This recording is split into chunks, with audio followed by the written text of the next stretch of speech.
বিয়ের আশায় কুসংস্কারের আসন্ন চার খালা ১৭ দিনের এক নবজাতককে নরবলি হিসেবে হত্যা করেছেন। দীর্ঘদিন ধরে বিয়ে না হওয়ায় তারা বিশ্বাস করতেন বলি দিলে তাদের বিয়ের সম্ভাবনা তৈরি হবে।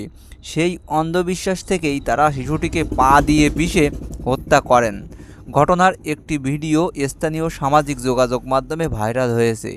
সেখানে দেখা যায় এক নারী শিশুটিকে কোলে নিয়ে মন্ত্র পাঠ করছেন এবং পাশে থাকা আরও কয়েকজন নারী সেই মন্ত্রে সায় দিচ্ছেন। নিহত শিশুটির বাবা জানান, হত্যাকারীরা তার শ্যালিকা।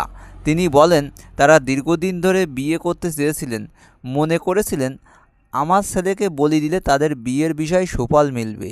তিনি 4 জনের কঠোর শাস্তির দাবি করেছেন। স্থানীয় পুলিশ ঘটনাটিকে ধর্মীয় বিশ্বাসে বলিদান মার্ডার হিসেবে আখ্যা দিয়েছে। 4 অভিযুক্তকেই গ্রেপ্তার করা হয়েছে এবং তদন্ত চলছে।